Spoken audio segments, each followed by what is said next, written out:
Hello दोस्तों, कैसे हैं आप सब। अगेन एक इंटरेस्टिंग वीडियो में आपका स्वागत करता हूं। मेरा नाम है मनोज और आप देख रहे हैं मेरा YouTube channel one smart financial service. अपने चैनल में आपका स्वागत करता हूं। आज मैं लेके आया हूं टर्म इंश्योरेंस लेने से पहले 6 पॉइंट जो हैं बहुत इंपॉर्टेंट पॉइंट हैं, इसको आपको ज़रूर जानने चाहिए। तो चलिए शुरू करते हैं। शुरू करने से पहले आपसे एक छोटी सी रिक्वेस्ट है, अगर आप चैनल पर नए हैं तो चैनल को सब्सक्राइब कर लीजिए, वीडियो को लाइक कर दीजिए, दोस्तों के साथ शेयर ज़रूर करिएगा। तो चलिए डिस्प्ले में चलते हैं। ये कौन से पॉइंट हैं टर्म इंश्योरेंस लेने से पहले। ये पॉइंट अगर आप टर्म इंश्योरेंस लेने को सोच रहे हैं तो इस पॉइंट को आप बिल्कुल मिस मत करिए, पूरे पॉइंट को आप ज़रूर एकदम ध्यान से देखिए। टर्म इंश्योरेंस लेने को अगर सोच रहे हैं आप तो वीडियो को मिस ना करिएगा। हो सकता है वीडियो थोड़ा सा लंबा हो क्योंकि मैं डिटेल में बताने की कोशिश करूँगा विथ एग्जाम्पल। सो मिस नहीं करिएगा, आप वीडियो में बने रहिए। तो चलिए शुरू करते हैं।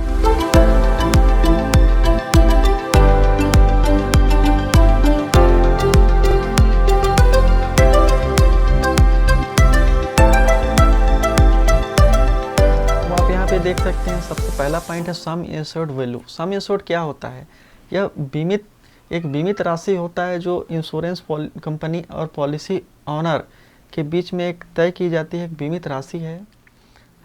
जैसे कि आप डिस्प्ले में देख पा रहे हैं, सम इंश्योर्ड का मतलब होता है बीमित राशि। यह इंश्योरेंस कवर की वह वैल्यू है जिसे इंश्योरेंस पॉलिसी खरीदते समय इंश्योरेंस कंपनी व पॉलिसी होल्डर के लिए तय करती है। इंश्योरेंस लेने वाले और देने वाले के बीच एक तय लाभ है। यह राशि पॉलिसी लेते समय तय की जाती है। जैसे मैं 1 करोड़ का टर्म इंश्योरेंस ले रहा हूँ तो उसके बदले में क्या प्रीमियम देना है, उसके बदले में 1 करोड़ का मुझे सम इंश्योर्ड मिलेगा, उसको बोला जाता है सम इंश्योर्ड। एक बीमित राशि होता है, कंपनी के द्वारा तय किया जाता है। तो आप कंप्लीट डिटेल में समझ गए होंगे इस चीज़ को। तो चलिए इसको कुछ मैं ड्रॉ करके बताता हूँ आपको। जैसे आप यहाँ पे देख सकते हैं, यह एक कंपनी है, अब यह एक व्यक्ति है। इन दोनों के बीच में एक डील होता है, उसे बोलते हैं बीमित राशि। बीमित राशि। अब ये व्यक्ति बोलेगा मैं 25,000 रुपये प्रीमियम दूंगा, बदले में क्या देंगे? तो इनका एक कंपनी बोलेगी मैं आपको 2,50,000 रुपये को आपको रिस्क कवर दूंगा। तो समझ गए होंगे कि एक बीमित व्यक्ति और कंपनी के बीच में जो राशि तय होती है, पॉलिसी के बदले जो रिस्क कवर तय होता है, उसे बोला जाता है सम इंश्योर्ड। तो चलिए नेक्स्ट बात कर लेते हैं।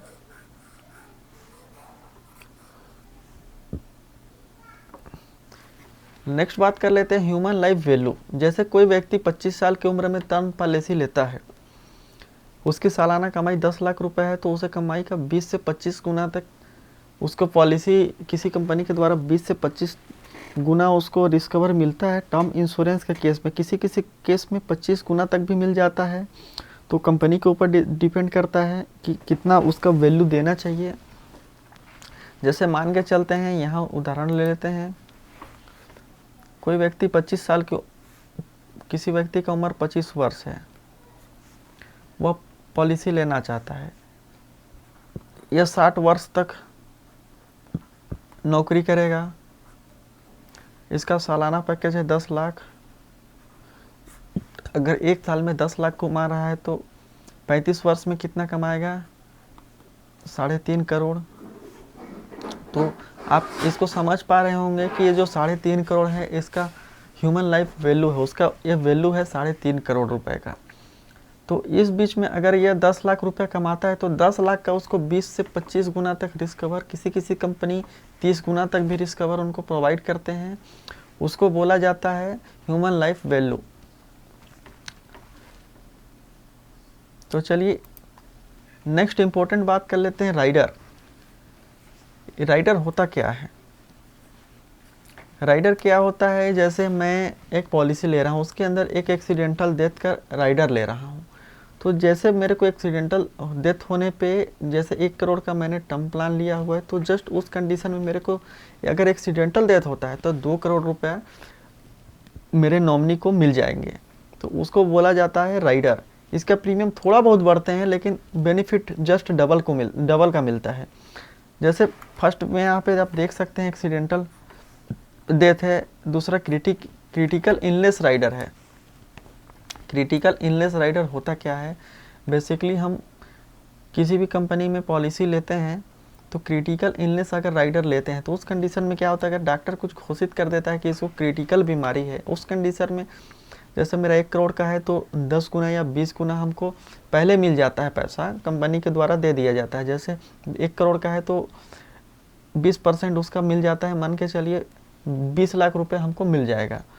किस कंडीशन में, जब क्रिटिकल इलनेस डॉक्टर घोषित कर देता है तब के कंडीशन में। प्रीमियम वेवर राइडर वह होता है जिसमें अगर डॉक्टर आपको घोषित कर देता है कि क्रिटिकल इलनेस है इन पेशेंट को, तो उस कंडीशन में आपका प्रीमियम वेवर हो जाता है, प्रीमियम माफ़ हो जाता है, उसके बाद आपको प्रीमियम नहीं देने पड़ते हैं और जो आपका पॉलिसी है वो कंटिन्यू चलती रहती है।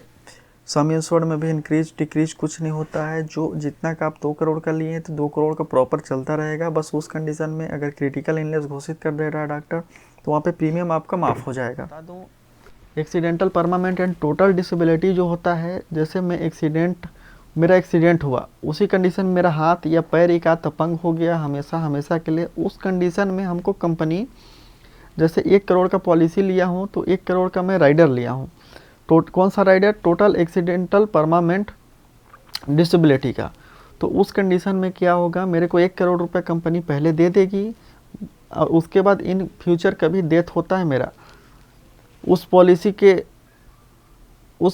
के अंदर, जैसे मान के चलिए मैं 80 साल का पॉलिसी लिया हूँ, उसके अंडर कभी डेथ होता है तो उस कंडीशन में मेरे को 1 करोड़ रुपए मिलेगा ही मिलेगा, साथ में उससे पहले परमानेंट डिसेबल्ड होने के कंडीशन में तुरंत 1 करोड़ रुपए मिल जाएगा। तो टोटल मतलब को इसको लेता हूँ तो 2 करोड़ का बेनिफिट है। अगर सभी को लेते हैं तो सभी में बेनिफिट है, बस थोड़े थोड़े प्रीमियम बढ़ जाएंगे टर्म प्लान के केस में। नेक्स्ट बात कर लेते हैं प्रपोजल फॉर्म फिलअप।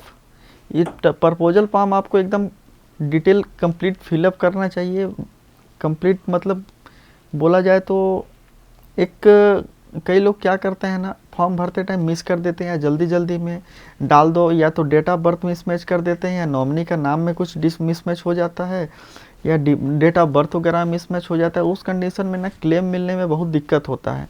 तो उस कंडीशन के लिए आपको हेल्थ से रिलेटेड यहाँ पे क्वेश्चनर फॉर्म में जो पूछा जाता है उसको एकदम कंप्लीट फिलअप करना चाहिए हेल्थ से रिलेटेड, क्योंकि मान के चलिए हेल्थ में आपका किसी भी प्रकार का कोई बीमारी है, आपका शरीर में किसी भी प्रकार का कोई बीमारी है, अगर उस चीज़ को आप वहाँ पे हाइड कर दिए हैं, इन फ्यूचर कभी टर्म प्लान लेने के 2 महीना 5 महीना 7 महीना साल भर बाद अगर आपका डेथ होता है तो आपको नॉमिनी को ना मतलब चक्कर काटने पड़ जाएंगे कंपनी के, क्योंकि वहाँ पे डॉक्टर लिख देगा इस बीमारी से हुआ है और ये बीमारी कितना दिन से था, वो सब वहाँ पे दिख जाता है। तो इसलिए ये सब चीज़ को ना प्रॉपरली फिलअप करना चाहिए। नॉमिनी डिटेल को भी एकदम प्रॉपरली फिलअप करना चाहिए।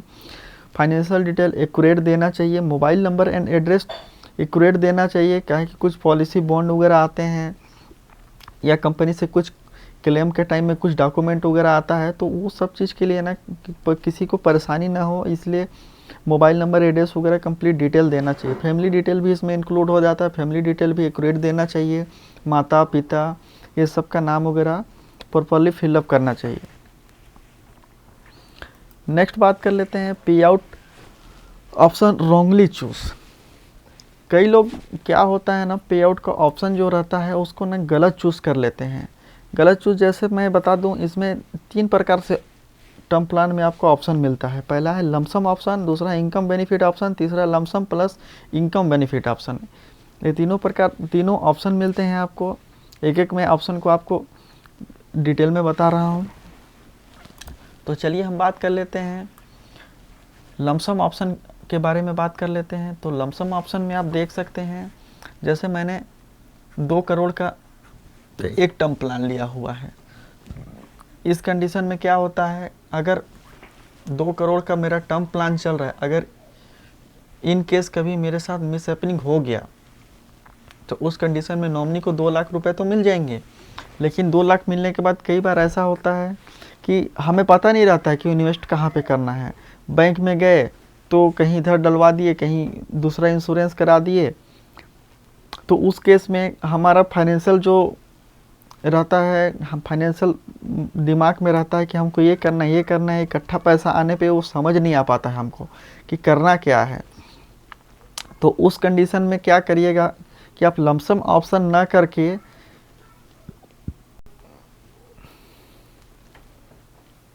तो लमसम ऑप्शन में यही होता है कि आप लमसम अमाउंट अगर नॉमिनी को मिलता है तो वो डिसाइड नहीं कर पाते हैं।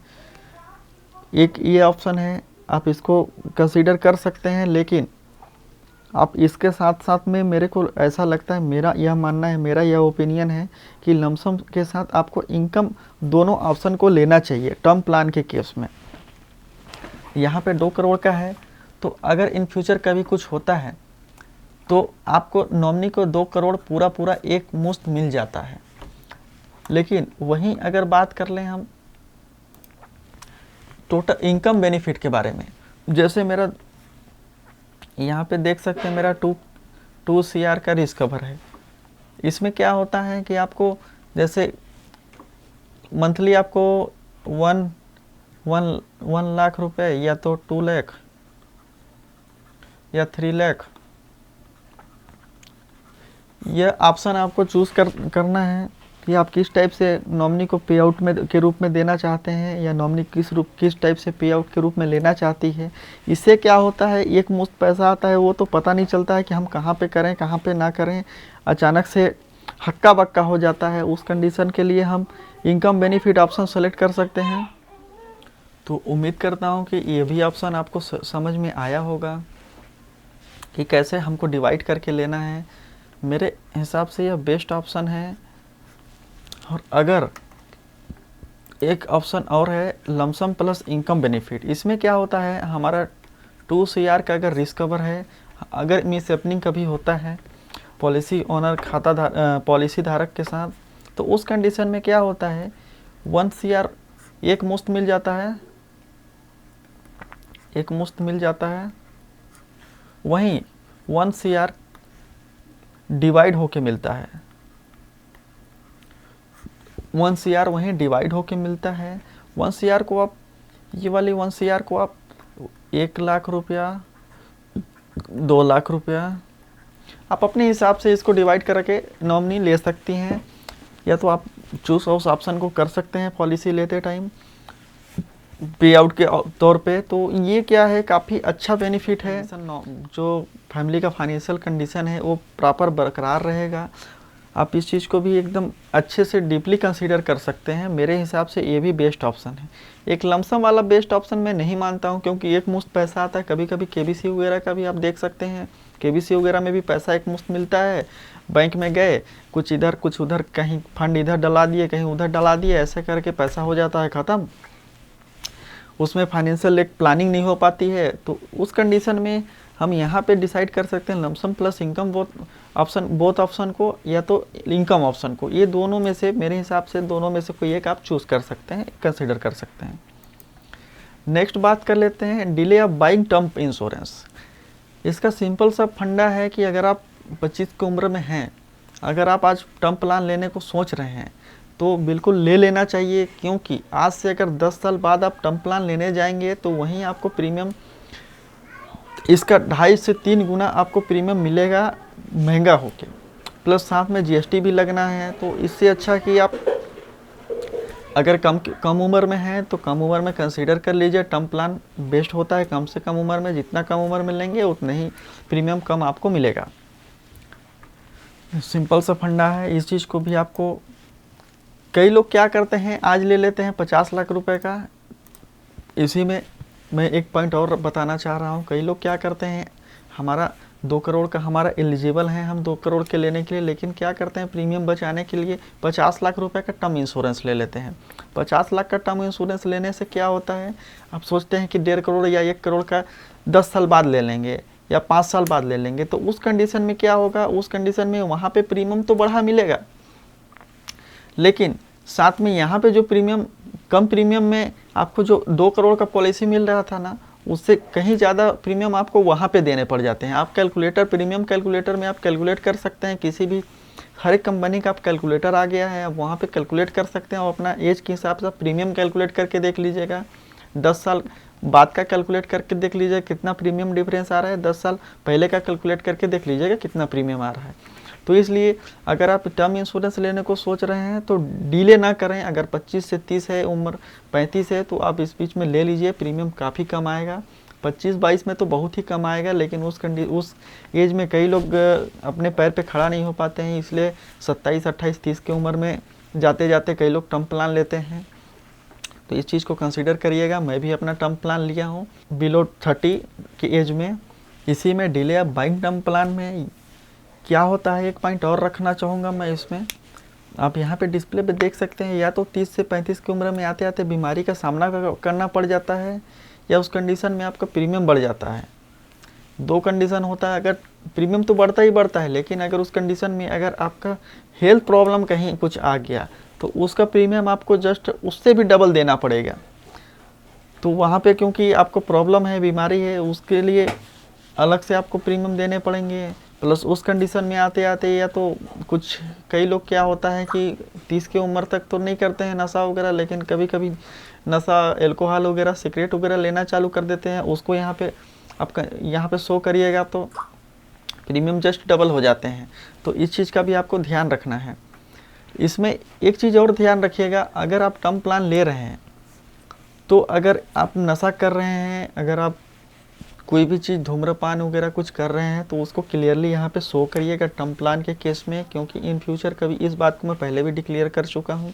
फॉर्म भरते टाइम क्वेश्चन आर वगैरह में, हेल्थ क्वेश्चन आर में कम्प्लीटली उस चीज़ को वहाँ पे शो करिएगा।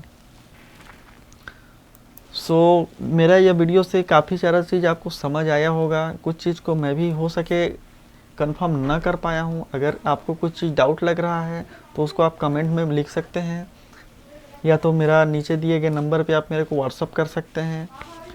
वीडियो अच्छा लगा है तो वीडियो को लाइक कर दीजिए, दोस्तों के साथ शेयर कर दीजिए। अगर आप चैनल पे नए हैं तो चैनल को सब्सक्राइब कर लीजिए, क्योंकि फाइनेंशियल से रिलेटेड विभिन्न प्रकार का वीडियो मैं लेके आने वाला हूँ, चाहे म्यूचुअल फंड हो या इंश्योरेंस हो, सभी से रिलेटेड मैं वीडियो यहाँ पे लेके आने वाला हूँ। तो मिलते हैं नेक्स्ट वीडियो में, तब तक के लिए बाय बाय।